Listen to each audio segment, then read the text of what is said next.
소선지서 또는 소예언서 이렇게 부르기도 하는 구약의 마지막 12권의 책들을 보고 있습니다. 이제 다 돼간다 생각했더니 가만 생각하니까 에스겔 다니엘을 우리가 뛰어넘었더라고요. 에스겔 다니엘까지 해야 구약이 다 끝이 나겠습니다. 12소 예언서 우리가 앞에서 3가지 예언서를 이미 했습니다. 첫째는 호세아,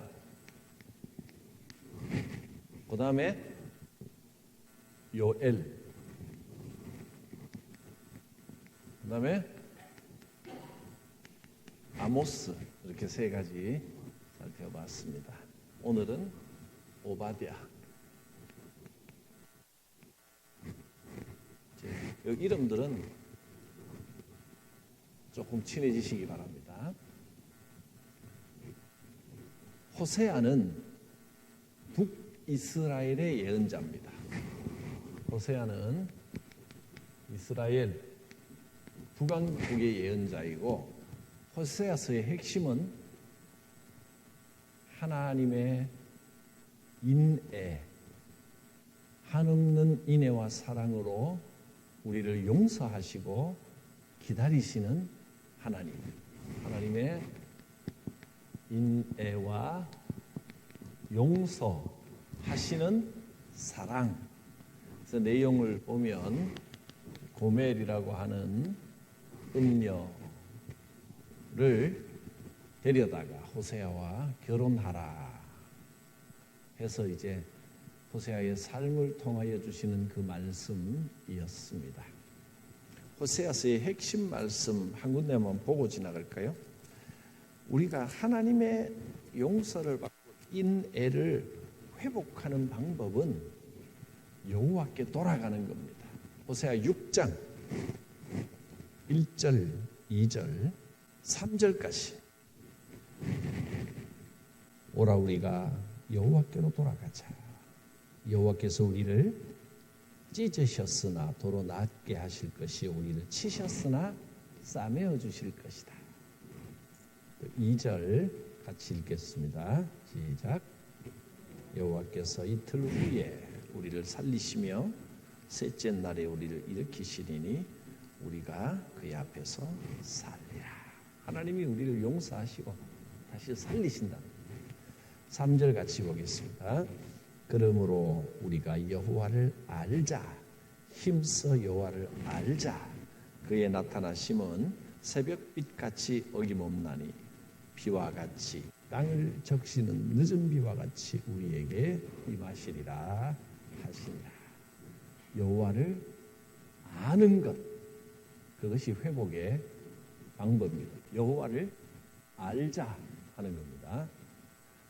하나님을 안다는 건 머리로만 아는 게 아니라 하나님이 어떤 분이신지를 하나님을 만나야 되는 겁니다. 기도로 하나님을 만나야 됩니다. 근데 그냥 만나기만 하는 것보다 말씀을 통해서 배우고 또 기도를 통해 하나님을 만나면 하나님을 더 깊이 알게 될 겁니다. 한 군데만 더 살펴볼까요? 한 12장, 호세아 12장 6절 한번 보겠습니다. 5절, 6절, 5절부터 같이 읽겠습니다. 시작. 여호와는 만군의 하나님이시라. 여호와는 그를 기억하게 하는 이름이니라.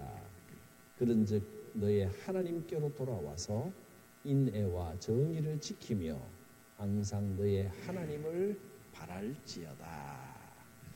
이런 내용입니다. 이스라엘, 북왕국 이스라엘에 대한 예언이었습니다. 그 다음에 요엘서, 그렇습니까? 일단 요엘서는 유다에 대한 내용입니다.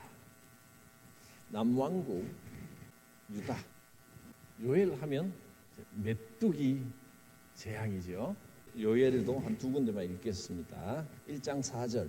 팥중이가 남긴 것을 메뚜기가 먹고 메뚜기가 남긴 것을 느치가 먹고 느치가 남긴 것을 황충이 먹었도다. 이 재앙을 통해서 하나님을 기억하고 하나님께 돌아오느라 하나님의 때가 반드시 임한다. 정신 차려라 하는 경고입니다. 그럼 어떻게 회복합니까? 회복하는 방법은 2장 28절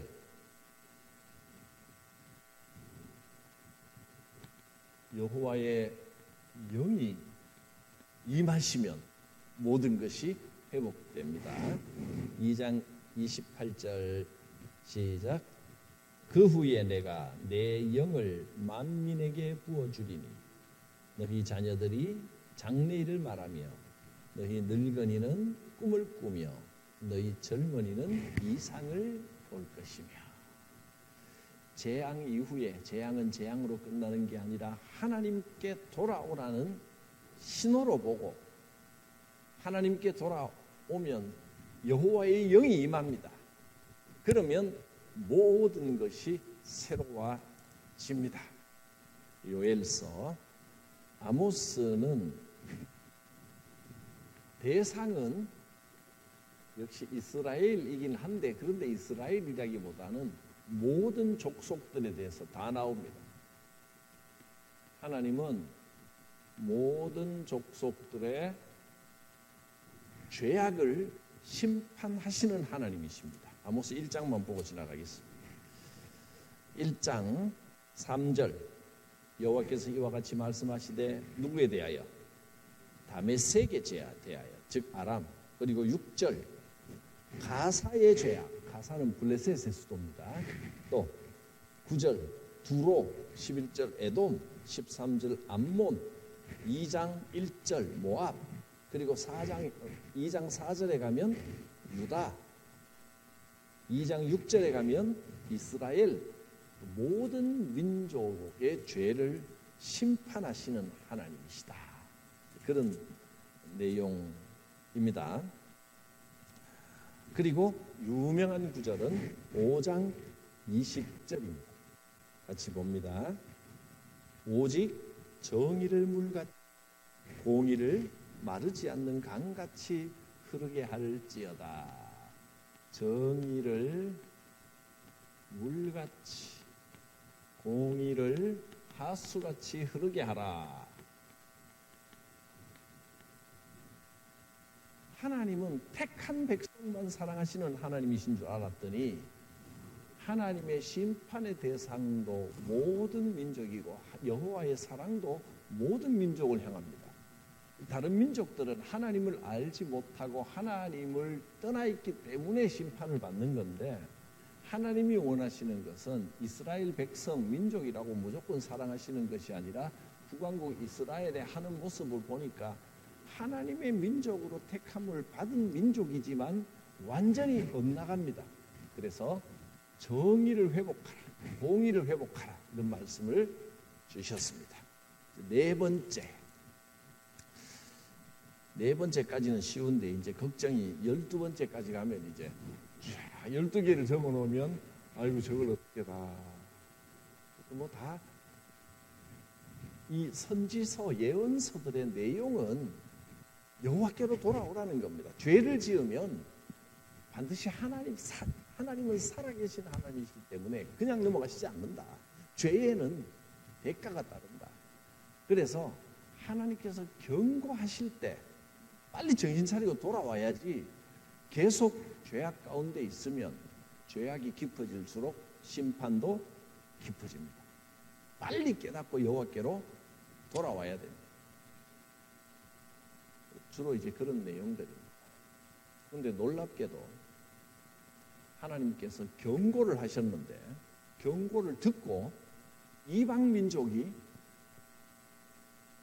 심판을 당하는 것이 아니라 다 회개하고 돌아오는 역사가 기록되어 있는 소예언서가 하나 있습니다. 아직 안 했습니다. 예고입니다. 그건 어딜까요? 이제 다음 주에 하게 될 겁니다. 요나서가 그렇습니다. 요나서. 요나는 하나님께 택하심을 받고 니느웨로 가서 회개를 선포해라. 이 성이 무너질 것이다 하고 경고해라. 근데 요나는 가기 싫었습니다.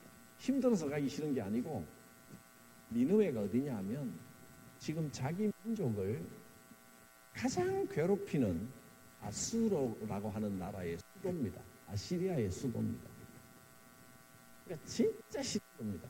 국제관계도 안 좋고 그 민족들이 너무 미운 겁니다. 예를 들면 이런 예가 할지 모르겠지만 우리 일제 36년 기간 동안 일본이 가장 우리를 탄압할 때 애국심에 들끓는 청년에게 너는 저 일본 동경에 가서 복음을 전해서 회개시켜라.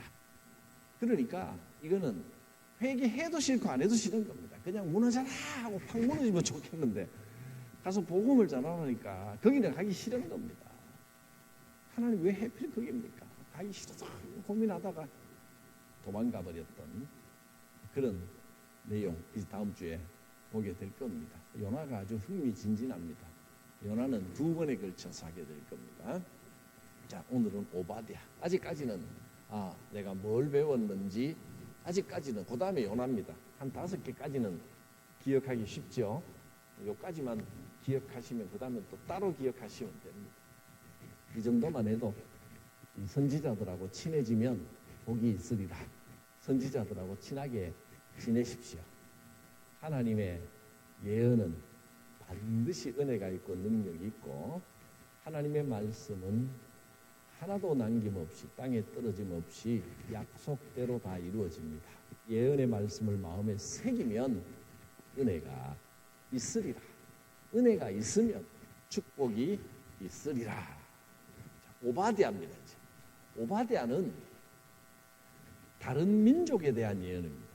이 중에 어디냐 하면 에돔에 대한 예언입니다. 에돔이라는 나라. 에돔은 에서의 후손들이 만든 나라입니다. 에서의 후손. 에서가 누구예요? 야곱의 형입니다. 야곱의 후손들은 애굽으로 건너갔다가 거기서 일족을 이루고 거기서 탈출해서 다시 가나안으로 돌아왔습니다. 근데 그 형 에서는 그 가나안 원래 가나안 지역 아래쪽에 애굽에서 멀지 않습니다. 거기서 터전을 잡고 살고 이제 후손을 이룬 겁니다. 에돔이 어디에 있냐 하면 뒷장에 보시면 지도가 나옵니다. 노란색에 에돔이라고 되어 있죠. 꽤 넓죠. 거기가 에돔 지역이 거주하던 곳입니다. 에돔에서 더 내려가면 이제 더 내려가서 왼쪽으로 가면 애굽이 되는 거고 애굽하고 가장 붙어 있는 나라입니다. 그리고 빨간색 블레셋 유명하지요. 블레셋은 원래 해상 민족입니다. 해적지라던 사람들이 여기에 정착해서 해안가 쪽에 살고 있는 이 블레셋이 굉장히 세력을 나중에 넓히게 되는데 그래서 지금도 여기 사는 사람들, 이스라엘 백성들 말고 이 지역에 사는 사람들을 블레셋의 자손들이라고 부릅니다. 여러분 아는 단어입니다. 뭘까요? 팔레스타인. 그게 블레셋의 후손들을 말하는 겁니다. 팔레스타인이 블레셋의 자손들이란 뜻입니다. 거기 사는 아랍 민족들이 팔레스틴, 이 지역을 팔레스틴 지역 이렇게 부르죠. 지금도. 이스라엘은 완전히 망하고 끌려가고 나라가 나중에는 로마의 식민지가 되고 그랬다가 성전도 다 부서지고 민족이 온 세계로 다 흩어져 버립니다. 나라가 없어지는 겁니다. 없어지고 이 땅에 이런저런 민족들이 그냥 모여 사는 것이 여기에 터를 잡고 지금까지 예수님 이후로 2000년 동안 여기에 사는 사람들을 딱 블레셋의 핏줄은 아니더라도 팔레스타인 사람들이라고 부르는 겁니다. 이스라엘이 독일의 나치 히틀러의 박해를 받고 온 세계에 흩어져 살다가 완전히 히틀러가 유대인들이라면 아주 속출해서 다 죽여버렸잖아요. 그리고는 나라 없는 민족의 서러움이 뭔지를 그때야 뼈저리게 절감하는 겁니다. 아무리 돈이 많고 아무리 정착하여 살아도 나라가 없는 민족은 이런 일을 당하고 마는구나. 나라를 회복하자. 그러면서 이제 시온주의가 발달을 합니다. 우리 고향 땅으로 돌아가자. 시온의 영광을 다시 회복하자. 그래서 이스라엘 사람들이 속속 여기에다가 팔레스타인에다가 땅을 사는 겁니다. 그때 뭐 여권이 뭐 필요하겠어요? 비자가 필요하겠어요? 땅 사면 되는 거지. 지금도 제주도가 무비자 제도가 지금 시행되고 있죠. 세계 특히 중국 사람들이 와서 이 땅을 엄청 많이 사놨습니다. 여기에 땅을 사고 하나씩 둘씩 들어오면서 정착을 하기 시작하는 겁니다. 그러다가 이제 이스라엘 이 대거 이주를 하면서 그 얼마나 유대인들이 돈이 많습니까? 그래서 거기에 이제 정부를 수립하자라고 선포를 하고 이제 국가 수립을 선포를 하니까 문제는 여기 살던 사람은 어떡합니까? 무슨 여기다가 우리가 2000년 동안 살아왔는데 여기다가 나라를 수립하냐? 이거 우리 나라다 비켜라 가라. 근데 여기 팔레스타인에 사는 사람들은 다 가난한 사람들입니다. 너무 힘들고 어렵고 나가라 하고 그 시위도 하고 서로 조금 언쟁도 있고 부딪히기도 하고 그러다가 이스라엘이 이제 그 미국의 무기나에 팔레스타인과 전쟁을 하는데 상대가 안 되는 거죠. 뭐 순식간에 밀어내 버립니다. 탱크, 비행기 몰고 와서 뭐 돈 많은 이스라엘이 그렇게 밀어냈는데 승리하고 국가 수립을 선포합니다. 국가를 수립을 선포했는데 문제는 거기 이제 팔레스타인 사람들은 거기 살기는 다 사는데 땅도 집도 이제 가난하다 보면 다 뺏기고 좀 갈 데 없는 사람들이 많이 생깁니다. 이 사람들을 어떻게 하느냐 사회적인 문제가 되니까 일정 지역을 정해주고 이 팔레스타인 사람들은 그쪽으로 가서 모여 살게 합니다. 거기가 이제 위쪽에 하나, 밑에 쪽에 하나 그렇게 두 군데에 모여 살게 하는데 그렇다고 거기에 팔레스타인 사람들만 사는 건 또 아닙니다. 오랫동안 거기 자리 잡고 이 하나씩 둘씩 땅을 사서 들어왔기 때문에 이스라엘 사람들이 거기서 사는 사람들도 있고 사이가 나쁘다고 해서 전부 다 나쁜 건 아닙니다. 개인 관계는. 우리도 민족적으로 일본에 대해서 좀 안 좋은 감정이 있잖아요. 일본 그러면 꼭 뒤에 놈자가 붙습니다. 일본 놈. 왜 놈? 감정이 안 좋다는 뜻입니다. 그렇다고 해서 일본 사람들을 다 싫거나 미워하는 게 아니고 개인적으로 또 만나보면 굉장히 예의 바르고 참 정중하고 깔끔하고 괜찮은 사람들 많고 그래서 개인적으로는 싫어하지 않고 가깝더라도 민족적인 감정이 좀 있습니다. 그런 대립들이 있는 겁니다. 지금 전쟁이 이때부터 계속되는 겁니다. 여기서 팔레스타인 자치기구, 팔레스타인 거주 지역에 있던 사람들이 거기서 이스라엘에 밀려났지만 우리도 하나의 엄연한 국가다 하면서 유대인들 우리 땅에서 몰아내고 우리 땅을 다시 찾자 이 운동이 또 벌어진 겁니다. 그러면서 이제 무력 전쟁을 하고 그 정부가 있고 그러다가 뭐 평화 조약을 맺었다가 그거 지금 다 이야기할 수는 없고 그 역사야 뭐 최근에서 그런 일들이 있었습니다. 지금 여기 나와 있는 지도는 남북 왕국 시대 주변 나라들을 한번 살펴보면 위쪽에 아람이라는 나라가 있습니다. 아람의 수도는 다메섹입니다. 좀 전에 아모스에서 다메섹에 대하여 예언하노니 나왔죠? 그게 아람입니다. 그 다음에 바로 밑에 암몬이라는 나라가 있습니다. 그 밑에 모압, 그리고 에돔, 북왕국 이스라엘, 남왕국 유다. 대충 이런 정도만 넣어두면 되는데 맨 위에 보면 오른쪽에 아시리아 제국이라고 있죠. 아수르라고 부르는 아시리아. 성경에는 아수르라고 표현되어 있습니다. 이 나라가 남북왕국 말기로 가면서 점점 세력이 커지면서 아람과 이 암몬 이쪽 나라까지 다 집어삼킵니다. 굉장히 세력을 확대하면서 이제 말기로 가면 아수르가 적국이 됩니다. 항상 국경을 접하고 있으면 서로 좀 전쟁도 하고 그러니까. 아수르의 수도가 니느웨입니다. 뭐 이건 뭐 다 여러분 꼭 외우라고 드리는 말씀은 아니고 지금 안 그래도 머리 복잡한데 나라 이름, 수도 이름 막 한꺼번에 나오면 스트레스 받으시지 마시고 듣고 기억되는 것은 기억하시고 왜냐하면 소선지서를 하면서 이 나라 이름들이 계속 나올 겁니다. 그때 또 보지만 지금 전체적으로 좀 알려드린 겁니다.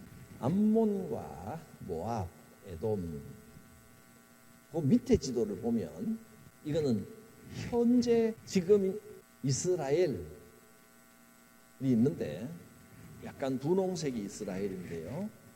사해 왼쪽에 중간에 보면 노란색이 있죠. 거기가 서안 지구입니다. 팔레스타인 사람들이 사는 팔레스타인 사람 거주 지역입니다. 여기는 비교적 평화롭게 사는 편입니다. 근데 그 밑에 제일 밑에 초록색으로 표시해 놓은 여기는 가자 지구인데 여기하고 지금 본격적으로 전쟁을 하고 있는 겁니다. 이 지역에 살던 사람들은 다 이슬람 사람들입니다. 그러다 보니까 서로 이렇게 연결이 되는 거예요. 특히 사우디아라비아, 이집트, 옆에 있는 요르단 다 나라가 크잖아요. 이 나라들이 이슬람 국가들이기 때문에 팔레스타인을 지원을 해줍니다.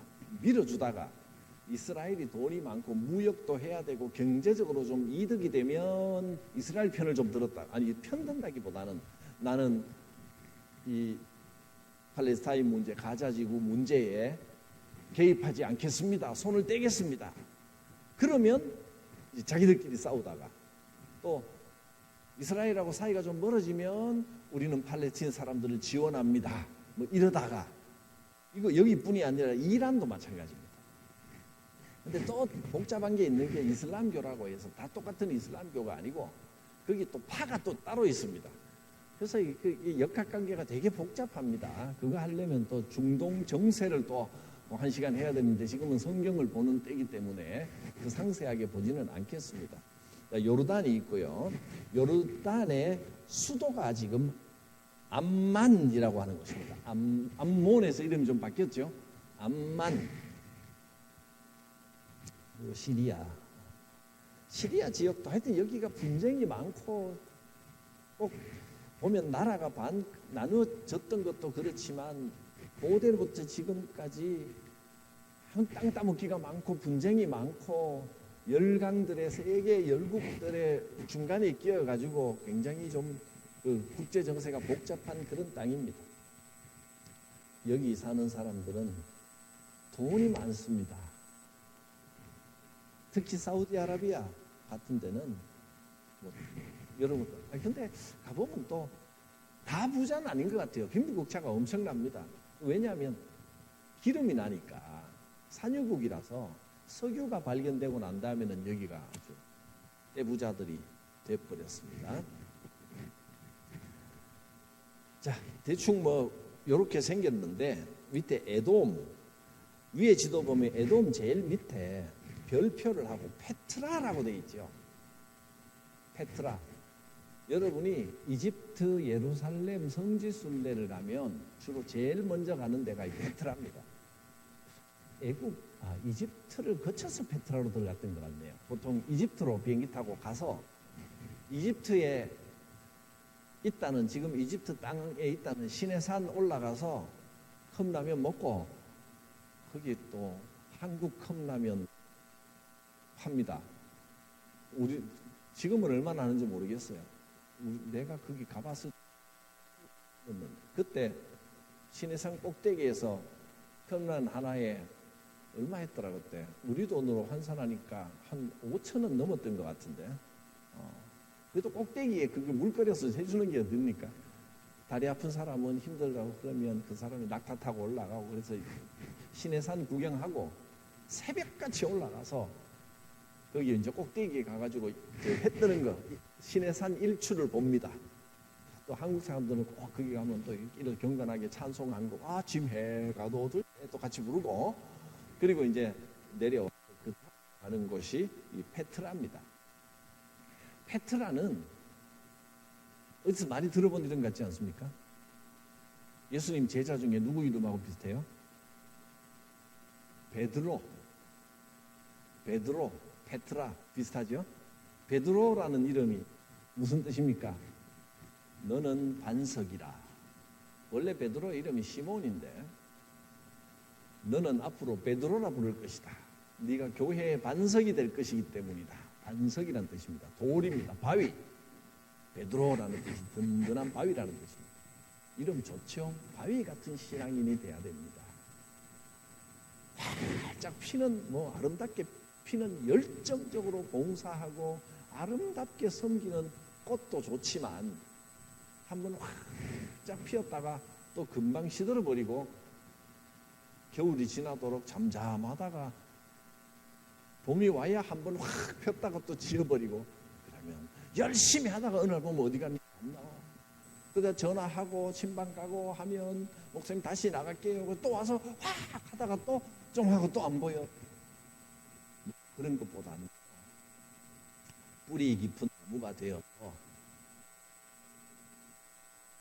시냇가에 심기워서 깊이 내리고 때를 따라 열매를 맺는 나무가 되셔야 됩니다. 바위는 언제나 그곳에 있습니다. 그래서 목사로서는, 목회자는요, 바위 같은 성도가 제일 든든합니다. 눈에 확 띄지 않아도 항상 보면 그곳에 계십니다. 주로 수요 사경에 나오시는 성도분들이 바위 같은 신앙인들입니다.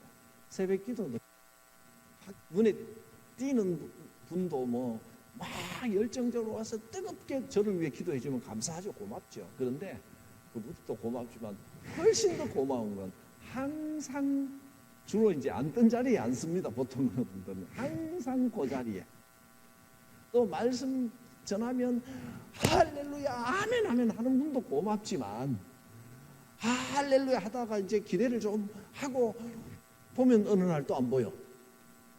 그거보다는 항상 그 자리에 계셔주시는 분이 바위 같은 성도가 늘 감사하고 정말 힘이 됩니다. 바위 같은 신앙, 아름다운 신앙입니다. 페트라에 가면, 왜 페트라냐면 바위로 되어 있는 도시입니다. 하면 바위에 굴을 파서 거기서 사람들이 살았던 흔적들이 있습니다. 온통 도시가 바위로 되어 있고, 또 놀라운 건 이 페트라로 들어가는 길이 높고, 어떻게 옛날 사람들이, 고대 사람들이 그렇게 살았나 몰라. 굉장히 높은 바위를 깎아서 바위 사이도 지나갑니다. 양쪽에 바위, 까마득한 바위가 있고, 그리고 바위를 어떻게 파가지고 도시를 만드는지, 그 바위를 밑에를 홈을 이렇게 파가지고 수로가, 비가 오면 물이 고여서 쫄 흐르게 돼 있어서 식수를 사용할 수 있도록 그렇게 만들어 놓은 그런 도시입니다. 그 바위 사이의 길을 한참 들어가면 안에 놀라운 도시가, 바위로 된 도시가 나옵니다. 그 도시가 유명한 것이, 거기서 영화를 찍었다고 유명하더라고요. 인디아나 존스라는 영화를 이 페트라에서 찍었습니다. 자, 성지순례 시간도 아니기 때문에 여기까지. 이제 페트라를 한번 기억을 해주신 에돔의 도시입니다. 지금도 밑에 보면, 지금 에돔이라는 나라는 현재 요르단이 돼 있다, 그런 뜻입니다. 자, 이제 바로 이 에돔에 대한 예언입니다. 에돔도 유다와 서로 공격하기도 하고 전쟁하기도 하고 주변에 있으니까 그럴 수밖에 없죠. 근데 에서를 보면 에서가 좀 용맹하고 성격도 좀 남자 같고 사냥하고 뭐 이런 일을 했고, 근데 그런 반면에 별로 뒤도 없는 것 같아요. 야곱이 돌아왔을 때 다 잊어버리고 그렇게 원수지고 두고 보자 했는데 환대를 하고 좀 성격 시원시원하고 좀 그런 성격입니다. 돌 사이에 바위 많은 데 살면 그렇게 되나 봅니다. 이 민족도 성격이 약간 그런 느낌이 좀 납니다. 자, 뭐 조상의 성격이 꼭 그 민족의 성격이 저란 법은 없지만 약간 그런 느낌이 좀 나는 것 같습니다. 자, 이 오바댜서는 에돔에 대한 예언입니다. 에돔의 죄와 멸망. 사실 지금까지 쭉 이야기한 것은 이 오바댜서가 예언하고 있는 에돔에 대해서 좀 강한 인상을 심어드리기 위해서 말씀을 좀 드렸습니다. 오바댜서는 구약 성경 중에 제일 짧습니다. 신약 성경에도 한 장짜리로 된 성경이 있기 때문에 요한 2서가 에돔보다 조금 더 짧습니다. 요한 2서는 13절밖에 안 됩니다. 그리고 요한 3서는 15절밖에 안 됩니다. 유다서는 25절. 구약 성경 중에는 오바댜가 제일 짧습니다. 21절로 되어 있습니다. 이걸 뭘 강의하고 설명할 게 뭐 있습니까? 그냥 읽으면 되죠. 기록 장소는 유다인데 유다에서 기록했는데 오바댜가 유다 사람입니다. 그런데 그 예언의 대상은 에돔 족속입니다. 에돔 족속은 에서의 후예이므로 유다 민족의 형제 민족입니다. 에돔을 세일이라고도 보통 부릅니다. 왜냐하면 세일산이 에돔 족속의 근거지가 됐기 때문에 세일산에서 안전하게 살던 에돔은 교만하여졌다. 세일산이 정확히 지금의 어느 산인지를 명확하게 알 수는 없지만 아마도 이 페트라를 중심으로 한 바위산이 많은 그런 산이지 않을까 학자들이 그렇게 생각합니다. 그러니까 이 바위산이 지나가 보면요, 이 민족이 절대로 이 에돔 족속을 공격하기는 어렵겠다 싶어요. 그 높은 바위들 위에서 매복해버리면 이 민족이 쳐들어오다가 중간에서 다 몰살당하게 생겼어요. 바위 사이로 길이 다리가 아플 정도로 가야 됩니다. 그래서 그 여자분들은 그까지 걸어가기가 힘이 들어서 마차가 왔다 갔다 합니다. 마차 타고 보통 가고 지나다니고, 마차 뭐 얼마만 주면, 얼마 줬는지 지금 생각은 안 납니다만은 얼마 주면 거기 이제 지나다닐 수 있도록 그렇게 되어 있습니다. 거기가 세일산. 그러니까 바위산 밑에 있으니까 이 민족의 공격도 별로 없고 안전합니다. 공격을 별로 받지 않고 고난을 당하지 않으니까 교만해졌습니다. 그래서 한 핏줄을 나눈 이스라엘 민족을 멸시했고 관심조차 갖지, 피를 나눈 형제 민족이라고 관심을 그렇게 가지기에는 세월이 많이 지났죠. 많이 지났습니다. 적어도 이때쯤 되면 한 1000년 정도 지났으니까 뭐 완전히 별개의 민족이나 마찬가지입니다. 내용, 첫째, 에돔에 대한 심판. 하나님이 에돔을 심판하신다. 너의 교만을 심판한다. 그런 내용. 두 번째, 이 에돔의 죄. 네가 이런 죄를 지었다. 이런 죄 때문에 내가 너를 심판한다. 3. 에돔은 파멸할 것이다. 에돔은 파멸하지만 하나님께서는 자기 백성 이스라엘은 비슷하게 죄를 지어도, 죄를 더 지어도 이스라엘만은 반드시 회복시키신다. 에돔은 멸망하고 이스라엘은 회복되리라. 이렇게 결론을 맺습니다. 읽으면서 이제 상세히 살펴보겠습니다. 먼저 에돔에 대한 심판 부분입니다. 제가 여기다 4절만 적어놨는데 1절부터 9절까지 다 읽어보죠. 교독하면서. 오바댜의 묵시라. 주 여호와께서, 묵시라는 말은 단순히 예언이라기보다는, 예언은 과거에 대한 예언, 현재에 대한 예언, 미래에 대한 예언이 다 예언이라고 부릅니다. 왜냐하면 예언은 하나님의 말씀이기 때문에. 과거에 대한 예언은 뭐냐 하면 네가 과거에 지은 이런 죄를 회개하라. 그 미래에 대해서 알아맞추는 건 아니지만 그것도 예언입니다.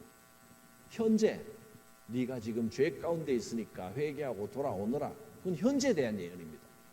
근데 묵시라고 하는 건 주로 미래에 대한 예언을 묵시라고 말합니다. 계시라는 말과 묵시라는 말이 좀 다릅니다. 계시, 그 다음에 묵시.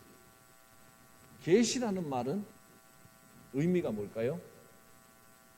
저는 성경을 이해하는데 또 복음을 이해하는데 계시라는 말이 제일 중요하다고 생각합니다. 계시는 하나님께서 열어 보여주신다, 그런 뜻입니다. 인간이 자기가 상상해서 추측해서 자기 머리로 하나님을 알 수 있는 방법은 없습니다. 하나님이 열어 보여주셔야 계시, 그래야 우리가 알 수 있는 겁니다. 영적인 것은 더듬어 찾아가서 구원에 이를 수 없습니다. 하나님이 열어주셔야 됩니다. 그래서 하나님이 보여주시는 것, 그런 뜻입니다. 계시, 하나님이 알게 해주시는 게 계시입니다. 그에 반해 묵시는 계시 중에서 미래에 대한 일들, 근데 꼭 미래에 대한 일들만이 아니라 이 당시에 이 성경에는 문학 장르 중에, 우리가 문학 장르로 가면 시도 있고 소설도 있고 뭐 서신 편지글도 있고 그렇죠. 그 중에 묵시문학이라는 하나의 장르가 있습니다. 그래서 이 묵시라는 말이 꼭 미래에 일어나는 일이란 뜻이긴 한데, 미래에 감추어진 일이 일어나는 것만을 말하는 게 아니라 묵시문학적인 예언을 묵시문학이라고. 묵시문학적인 예언이 뭐냐 하면 딱 요한계시록 같은 겁니다. 환상 중에 일어나는 일들, 요즘으로 말하면 환타지 같은 그런 장면을 내가 환상을 보았는데 이렇게 하면서 하는, 에스겔서도 1장부터 내가 한 환상을 보니까 이런 일이 있었습니다, 이렇게 메시지를 표현을 합니다. 다니엘서도 그렇습니다. 요한계시록도 그렇습니다. 그게 묵시문학입니다. 그래서 묵시문학을 보면 환상 중에 본 일들이 많이 나타나는데, 요한계시록 보면 그렇잖아요. 환상 중에 하늘에서 말 탄 자가 달려오더라. 그러면 그게 나중에 사람들은, 순진한 사람들은 이렇게 생각합니다. 성경에 있다 그러니까 묵시문학은 모르고 전부 다 사실이라고 생각하고, 나중에 하늘에서 언젠가 때가 되면 누가 말 타고 오겠구나. 그리고 말 타고 오는 사람만 기다리고 있습니다.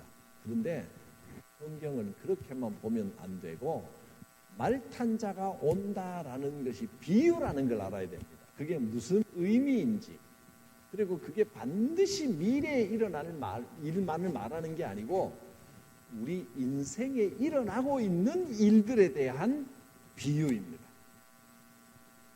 그래서 표현을 이렇게 해서 어떨지 모르지만 이해하시고, 무식한 자들이, 성경의 배경이나 성격을 모르는 무식한 자들이 성경이기 때문에 무조건 그대로 일어나야만 된다라고 생각하고 묵시문학을 나중에 곧 일어날 일들이라고만 해석하면서 이런 일들이 실제로 일어나야만 한다라고 하니까 요한계시록이 자꾸 요한계시록을 자기 마음대로 해석하면서 이단들이 생기는 겁니다. 무식해서 이단되는 겁니다. 그게 묵시문학입니다. 그래서 묵시는 환상을 통해서 주로 미래의 일이 많지만 꼭 미래의 일은 아니고 현재 일이든 미래 일이든 이런 환상들을 통해서 많이 보여주시는 것이 묵시문학입니다. 여기서는 묵시라는 말로 번역을 했는데 계시, 묵시 비슷하게 쓰기도 합니다. 어쨌든 묵시라는 말, 단어가 성경에 이렇게 나옵니다. 자, 오바댜를 통해서 어떤 묵시를 주셨는지 한번 보겠습니다. 1절부터 9절까지가 심판, 이런 심판이 있을 것이다, 미래의 일을 예언합니다. 주 여호와께서 에돔에 대하여 이같이 말씀하시니라. 우리가 여호와께로 말미암아 소식을 들었나니 곧 사자가, 이 사자는 보냄을 받은 자, 전령입니다. 라이언이 아닙니다. 여호와께서 소식을 들려주시는데 사자가 나라들 가운데 보내심을 받고 이르기를 너희는 일어날지어다 우리가 일어나서 그와 싸우자 하는 것이니라. 2절 시작. 보라 내가 너를 나라들 가운데서 매우 작게 하였으므로 내가 크게 멸시를 받느니라. 너의 마음의 교만이 너를 속였도다. 바위 틈에 거주하며, 이 그런 뜻입니다. 바위 나라입니다. 바위 틈에 거주하며 높은 곳에서 사는 자여, 바위 산에 내가 마음에 이르기를 누가 능히 나를 땅에 끌어내리겠느냐 하니, 그러니까 이 요새 같은 곳에 살면서 우리는 안전하다라고 교만했다는 겁니다. 4절 내가 독수리같이 높이 오르며 별 사이에 깃들일지라도 내가 거기서 너를 끌어내리리라. 여호와의 말씀입니다. 혹시 도둑이 내게 이르렀으며 강도가 밤중에 내게 이르렀을지라도 만족할 만큼 훔치면 그치지 아니하였겠느냐. 혹시 포도를 따는 자가 내게 이르렀을지라도 그것을 얼마쯤 남기지 아니하겠느냐. 내가 어찌 그리 망하였는고. 도둑이 들었어도 어느 정도 훔치지, 또 포도 따는 자도 어느 정도 남기지만 네가 멸망할 때는 하나도 남김없이 쫄딱 망한다, 이런 표현입니다. 다음 6절 에서가 어찌 그리 수탈되었으며 그 감춘 보물이 어찌 그리 빼앗겼는가. 이 에서라는 말은 에서의 자손 에돔을 가리키는 말입니다. 7절 너와 약조한 모든 자들이 다 너를 쫓아 변경에 이르게 하며 너와 화목하던 자들이 너를 속여 이기며 내 먹을 것을 먹는 자들이 내 아래에 함정을 파며 내 마음에 지각이 없음이로다. 너하고 친했던 주변 민족들이 너를 속이고 빼앗고 탈취하고 이런 일을 네가 당하게 될 것이다. 앞으로 이런 일이 일어난다. 8절 여호와의 말씀이니라. 그날에 내가 에돔에서 지혜 있는 자를 멸하며 에서의 산에서 지각 있는 자를 멸하지 아니하겠느냐. 에서의 족속 후손 세일산 그런 에돔에 대해서 미리 듣고 나니까 무슨 말인지 단어 하나하나 설명하는데 이해 가시지요? 9절 드마나 내 용사들이 놀랄 것이라. 이로 말미암아 에서의 산에 있는 사람은 다 죽임을 당하여 멸절되리라. 드마는 무슨 뜻이냐면 남쪽이라는 뜻입니다. 그러니까 여러 이름으로 부르는 겁니다. 아까 에돔이 이스라엘 남쪽에 있었죠. 그러니까 이 에돔 전체를 말할 때 그 남쪽에 있는 나라요, 그런 뜻입니다. 원래는 해석을 해서 아예 나 같으면 번역을 해버리겠는데 남쪽에 있는 나라요 이렇게 써놓으면 쉬울 텐데 이 번역을 그대로 원어 그대로 했네요. 드마나 남쪽에 있는 나라요, 역시 에돔을 가리키는 말입니다. 자, 1절부터 9절까지 그런 내용들, 핵심은 이겁니다. 에돔은 확실히 심판받는다, 그런 내용이었습니다. 교만으로 인해 반드시 철저하게 망할 것이다. 내가 안전하다 내 힘으로 편안하게 살 수 있다 하면 여호와의 멸망이 반드시 임한다. 여호와의 손길을 모르고 도움을 모르는 자여, 그렇게 네 스스로 안전하다 평안하다 그러다가는 완전히 망할 날이 온다, 그런 뜻이었습니다. 왜 망해야 되느냐? 에돔의 죄를 이야기합니다. 10절부터 14절까지 보겠습니다.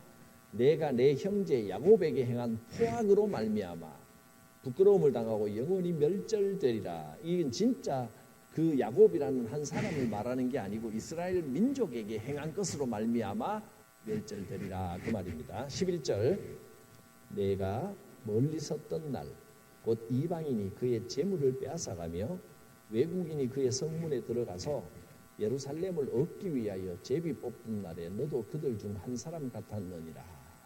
네가 그래도 이스라엘 민족의 형제 족속인데 이방 민족들이 쳐들어와서 이스라엘을 괴롭히고 막 탈취하고 내가 빼앗아갈게 서로 빼앗아가려고 제비 뽑고 할 때 네가 이스라엘을 도와줘야지. 너도 똑같이 그 사람들과 같이 이스라엘을 괴롭히면 되겠느냐? 그런 뜻이겠죠. 또 내가 형제의 날은 이스라엘이 재앙을 당하던 날, 곧 그 재앙의 날에 방관할 것이 아니며 이스라엘 자손이 패망하는 날에 기뻐할 것이 아니며 그 고난의 날에 내가 입을 크게 벌릴 것이 아니며 네가 어떻게 옆에서 구경하면서 나는 더 얻어먹을 거 없나 그러고 있느냐. 네가 이스라엘 도와줘야지.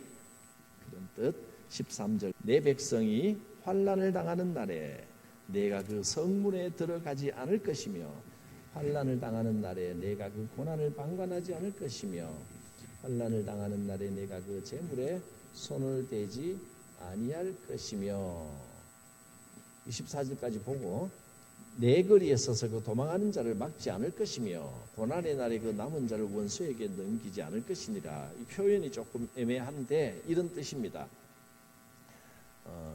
네가 환난을 당하고 나면 그렇게 하지 않겠지. 지금은 네가 내 형제가 고난당하는 것을 방관하고 있는데 네가 환난을 한번 직접 겪어보면 앞으로는 방관하는 그 버릇 없어지겠지. 그런 뜻입니다.